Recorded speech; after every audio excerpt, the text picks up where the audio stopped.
Hi, this is Andrea Jennings. Welcome to Access for All, Integrating Accessibility, where we explore the intersection of pop culture and accessibility. We'll shine the spotlight on those who are opinion leaders in the accessibility world. They are making groundbreaking change in this show. So join us each episode as we change the future.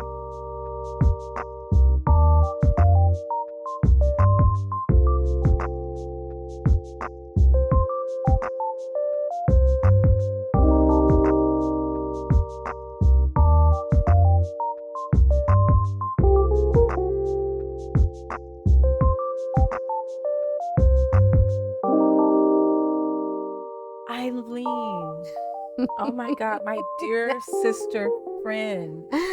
Sister family, twins. We are twins, everyone. Believe it or not. It's so good to have you on the show. You are one of the dearest, most authentic advocates that I know. Thank you. And you have made a difference. You've come into my life. You've taken me under your wing, showed me the ropes, and now we advocate together. Someone who is a talented actress. You don't have a cocky bone in your body. Thank you. You're humble. And so it's an honor to have you on the show. I'm really honored that you invited me.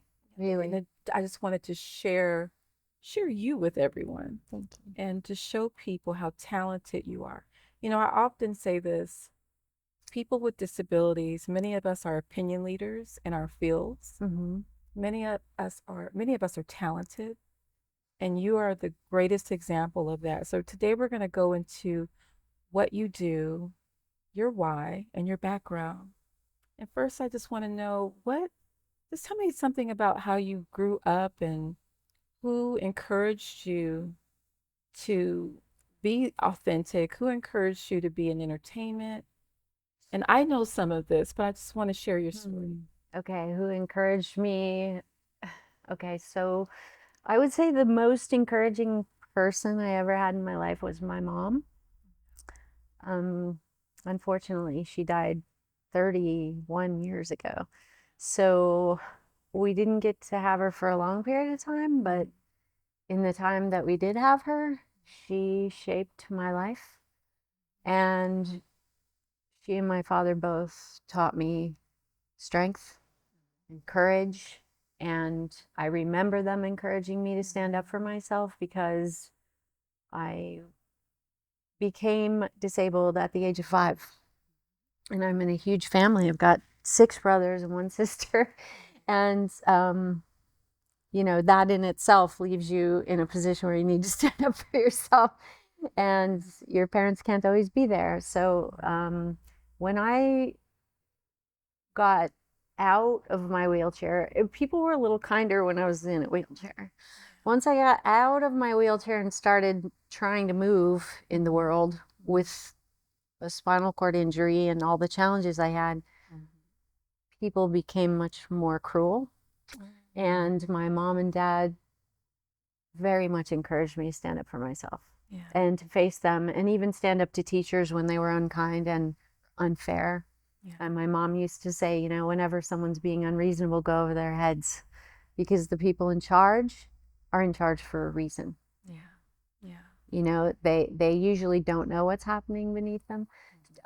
So if you go to the people in charge, they see the possibilities in you rather than a reason to keep you out, So, and she was right about that. My mom's lessons ring in my head throughout my life. So she's the one who encouraged me the most, and my dad taught me strength and grit and resilience, and I'm grateful. My dad passed away not too many years after my mom, so I've gone through adult life without parents, but their voices in my head, and I remember that often. As far as encouraging me to be an actor, I wish I could say I had a lot of it. But I've mostly had people telling me not to do it. Really? Throughout the whole time. Don't do that career. Don't do that. Without even seeing your talent. Yeah. Just saying, because you've got a movement challenge, you walk differently. I've had people tell me you're never going to work in this industry. I've had people with good intentions saying, just just quit and go work at a coffee shop and get health insurance. And I'm like,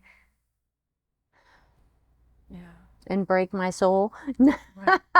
No, Yeah. like As a I'm gonna, creator, I yeah, know like it's like yeah, it's in us. yeah. It's something that we have to do. You It's not have to we don't do. choose it. It kind of chooses us. Yeah. Yeah. And every time I've ever thought of giving up, because things have gotten hard through the years, Mm. it just breaks my heart. And I can't, it's like you can't walk away. You can't go away. And believe me, if I could have found another way to express the things I want to express in my lifetime, I would have gone away. But this is where I was drawn to be, and I trust that my angels are looking out for me, and that I'm here for a reason. Yeah. Thank you for sharing the story about your parents and Mm-hmm. your mom. Thank you. I know we share that loss, Yeah.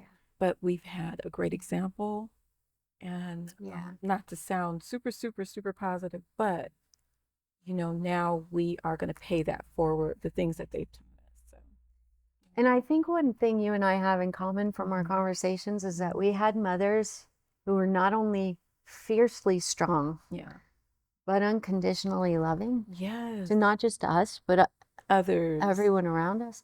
yeah, And yeah, I hold that in my heart. I know that my spirit is a combination of my mom and my dad. And I used to say he was the rock and she's the pillow. And I think I'm between the two, going like I'm as soft as I can be, but then the rock has to show up to protect me. that's right.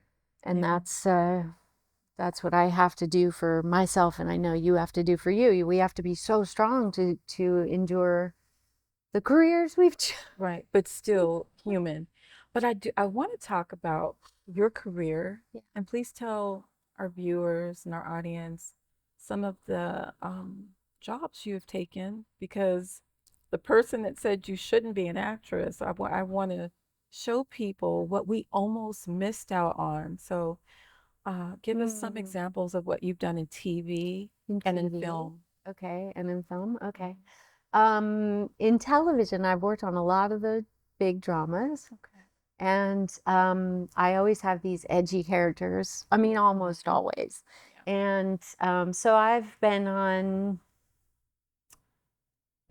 Sons of Anarchy, Watchmen, um, SWAT, All Rise, CSI, Las Vegas. Gosh, I can't even remember. Bones. There's a lot of them I've been on. So in spite of everyone's discouragement, Yeah. I've accomplished quite a lot Yeah. being an actress with a walking difference, and not that it matters. We're on vision, eyes and soul, Yeah. and Lord knows with the life experience we've had, we have a range of emotions that people are not used to seeing expressed, but I have the courage to express all that and to dig deep and to uh, draw on whatever I need to for my life experience. And so therefore I can play a lot of different extreme characters that have been through a lot, try to get people to understand and relate to the characters in spite of how extreme they are. Girl, you can play whatever Oh, you want. You're just that thank you. talented. Thank Tell me about a time on set that was especially um, accessible.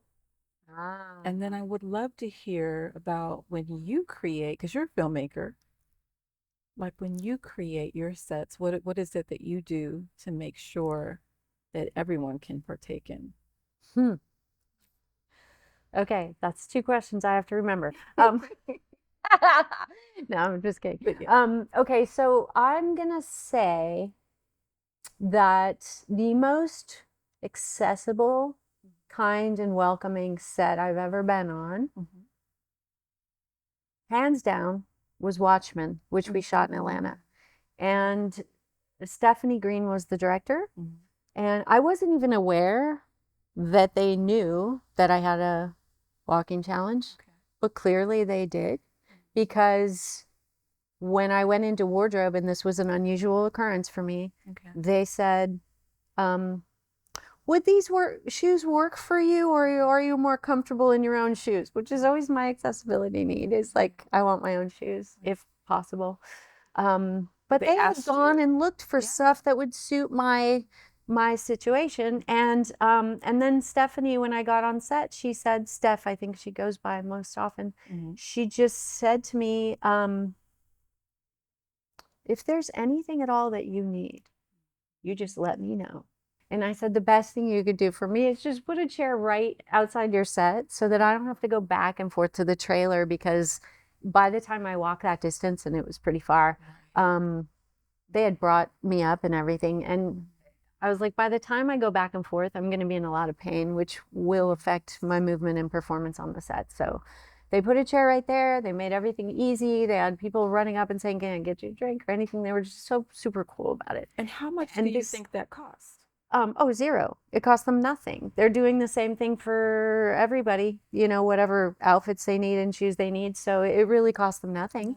And kindness gave them everything, because it made me feel safe and protected and just relaxed, because I didn't have to worry about a thing, and I didn't have to hide that I'm in pain and it's hard for me to walk this far. I've had to hide it before on sets and not been treated well about it.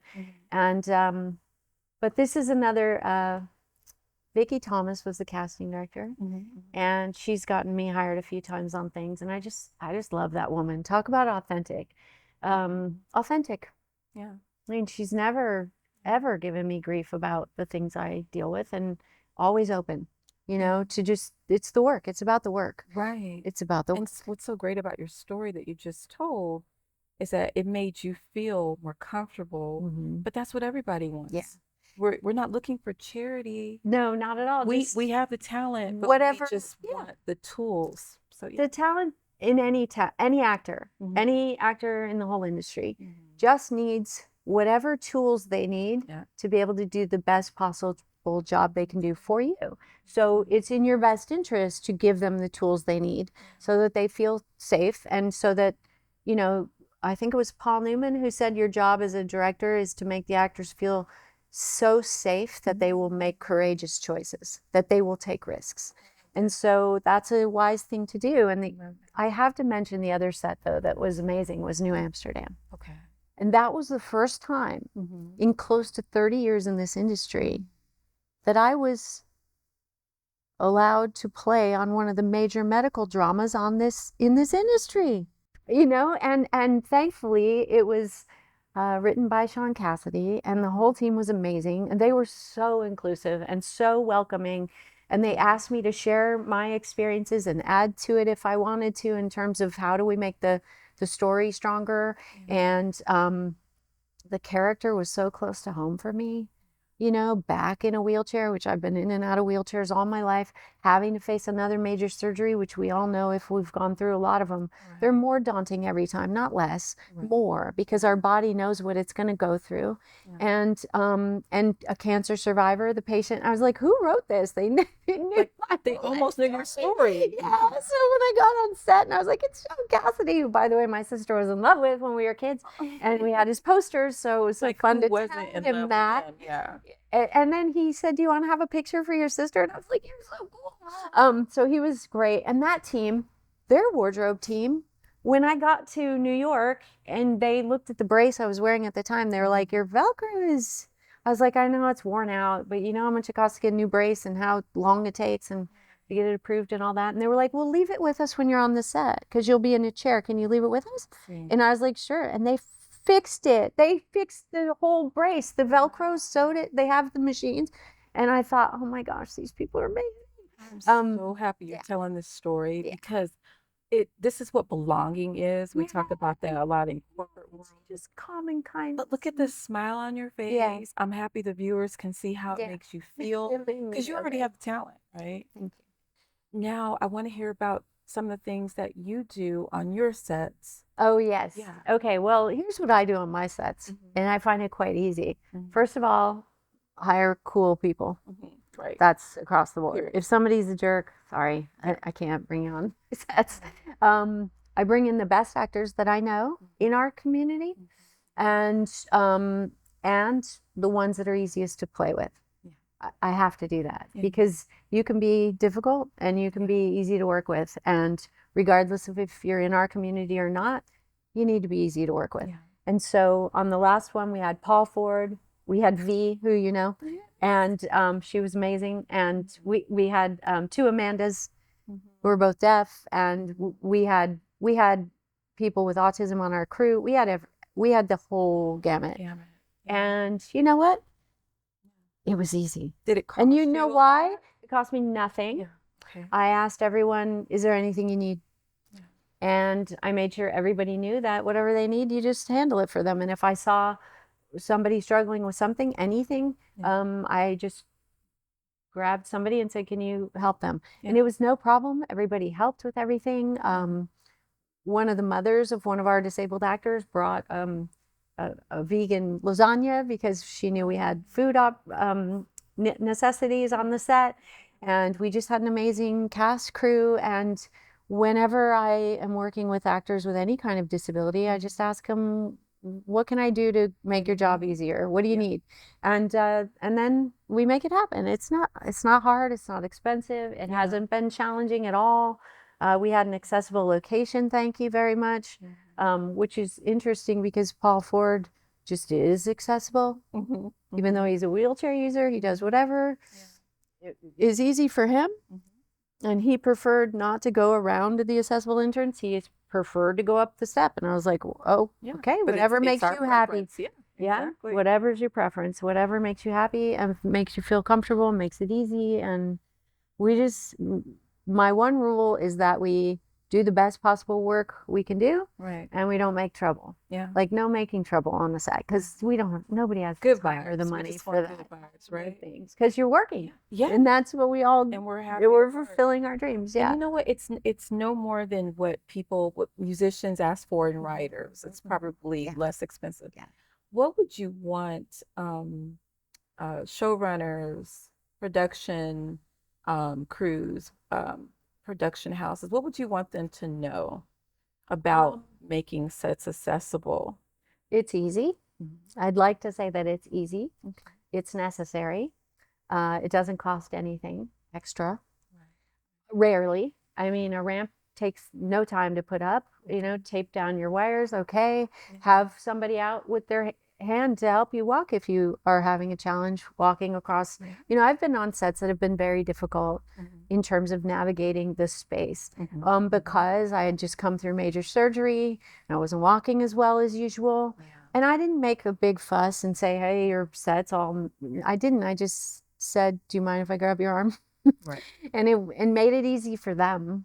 And often I don't even have to ask. Somebody will just say, can I help you? And I'm like grateful that somebody noticed and is like grateful. But what I would want them to know is that all you've got to do is just listen and pay attention. That's all. It's so easy.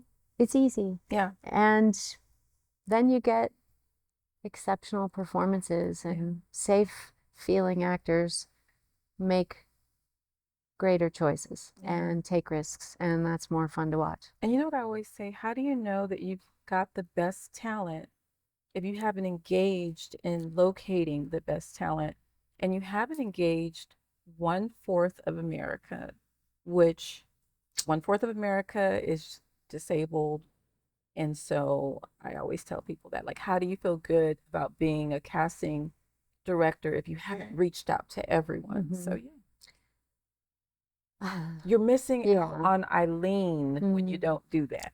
Thank you. And I Just want give to us see a you in a starring shot. role. Not just, I would like to see that as well after 30 years of hard work. After 30 years, and you've done some great guest star roles. Thanks. I think people, you guys are missing out on an opportunity to have this woman as a star. Not just saying this is because she's my friend personally, but she's extremely talented. And I think so many people are being overlooked, like Eileen, which is I'm glad we're having this conversation. Tell me about some of the work that you do to advocate for others, some of your positions, your board positions, your committee positions. I'd love to hear about that. Well, especially over the very challenging last few years, I became so painfully aware of the fact that as a community, we are mostly disregarded. And when it comes to survival, people actually have the belief that this life is more important than this life. And I disagree with that. I think all lives are equally of importance. And I don't care what your status is. I don't care what your age is. I don't care any of that. It's like a life is a life. And that's how I see the world. And it's not fair to just disregard the needs of this community, even when the world is afraid and challenged. If ever you should bring in support this community more than ever, it is when the world is afraid and challenged. Because guess what we're good at? Facing fear and challenge. That's all we do. Yeah. All our lives we navigate, adjust, adapt, overcome, and we could be great leaders through a crisis. Yeah. I know that I used to say this all the time. Mm-hmm. I would want someone like me by my side in a battle. Yeah. And I know that anybody that has been through battle, who I love, yeah, they will say that too. And then on the flip side, we talked about the grateful syndrome. That's the, right? Can you explain what that is? Grateful syndrome is when, you've been treated so poorly in life, mm-hmm, so repeatedly, that you're grateful for a little scrap of bread, yeah, or a little scrap of something, or a little tiny roll, because you're so desperate to work at all. And so we end up in this place of being, I'm so grateful, I'm so grateful. I've done it all half my life. Yeah. And I am grateful. But we're grateful, but there's a balance. Why are we having to be grateful for, yeah, so much less, yeah, than people who have worked so much less to get the roles? You know what I mean? It's like when we've worked 10 times harder than someone else, why should we be so grateful for so much less in terms of income, in terms of making health insurance, in terms of opportunity? It's like we do have grateful syndrome to a fault, and that, yeah, can be equally detrimental to our community, because then they don't respect us, because we're almost begging for opportunity still. So we want equity, which is why we want equity. Work that you're doing with the academy. Yeah, I'm on the executive committee for the performers peer group at the Television Academy. Thanks to Kim Estes, Kate Linder, we have such an incredible team there, and they have given me a voice. And we have wonderful people who run the TV Academy and have been extremely welcoming and open to my voice and my advocacy and the movement towards accessibility, disability inclusion, our authentic voices being, yeah, heard rather than confiscated by people speaking for us. So we've been fighting for that, and I'm grateful for my executive committee. Mm-hmm. I also, because of the challenges of the last few years, was asked to run for the Los Angeles board of the Screen Actors Guild, which is our largest labor union, I believe, and in the United States. And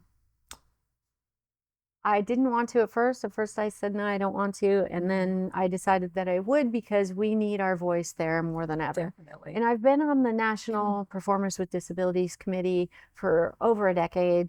And I've been on the local one. And I've advocated all over this industry. Mm-hmm. And I'm a brand ambassador for Global Disability Inclusion, which goes out to all the Fortune 800 companies. Mm-hmm. And, I've done a ton of advocacy, and I've fought for this community forever, all my life, because I've had to, because if I don't, then who will? Exactly. Some people will at some point for a little while, but a lot of people, the resistance is so great that they give up. And I'm like, well, I've been dealing with resistance all my life, my head against that cement wall. And so here's the why. You asked earlier the why, and I missed that. Yeah. And the why is this. Mm-hmm. It is not hard for me to dig right back into that 5-year-old. Yeah. And remember what it was like to go from being a perfectly healthy 5-year-old, mm-hmm, to one who's now facing her life, mm-hmm, and can no longer walk. Mm-hmm. Mm-hmm. And that all happened because of a vaccine. Mm-hmm. And it paralyzed me and attacked my spinal cord. They called it, many years later, finally diagnosed it as Guillain-Barré syndrome, which is an immune overreaction to a vaccine. Yeah, I've heard of that. But for years, they didn't know if it was a form of the polio. We had DPT and polio on the same day. And mm-hmm, I saw how people changed. Yeah. They went from kind to extremely unkind and difficult and even abusive. And you're the same Like person. that. I'm the same The person same with the same hopes and dreams. And Yeah. so I still fight to this day because I never want another child to fight for their life and then be told, if you dare survive this, we're going to just keep you out of everything for the rest of your life, bully you, pick on you, not let you work, treat you less for the rest of your life because you dared survive. And for me, in my opinion, in my observation of the world, the only difference between those children and you or anyone else is a matter of time. Yeah. So we're going to punish them because they went through the challenges sooner. Yeah. Because everybody's going to face health challenges in their lifetime. If anything, the pandemic taught us that. I have a question for you. So there's consultants now that companies hire to help, because you mentioned authentic representation, which was when you were on New Amsterdam. You were mentioning how you fit that role so well. Perfectly. And that's what people need to know about when they hire us, and not other people. Because they hired me, they didn't need a consultant because I lived that life. It has been such a pleasure talking to you. You are a beautiful soul outside and inside. Thank you. If you could just look at the camera, Where can they find where can they find you? And just give us a couple of projects that you have coming out. Okay, you can find me on Instagram and Twitter X and all the socials by my name, which is Eileen Grubba, Grubba. You can find me there everywhere. The project's coming out right now is we did this wonderful podcast cast by Russell Boast, who's always been an ally of our community. Definitely. And directed by Kelly Lyons, who has also always been an advocate of our community. Hindsight is a podcast that's going to be out on Apple and iTunes July 22nd. And I play an Eastern European character. I had 2 days to learn an Eastern European accent, and I somehow pulled it. You did a good job. And so that's wonderful. And it's supposed to end up going to a TV series as well. And they've promised me I'll have that role. Then there's, what else is coming out right now? Okay, I'm attached to a movie called Quarantine Island, which was written way before the pandemic. It's nothing about the pandemic, but it's a fabulous action thriller, and I have a really nice role in that. My friend Colleen Keene is a producer, and she and I have worked together on multiple projects through the years. And then the big one is my project, which is called A Worthy Life. And it's a critical piece of history that is so important to the disabled community and so grossly overlooked. And yet it impacted the entire world. And I'm not exaggerating that.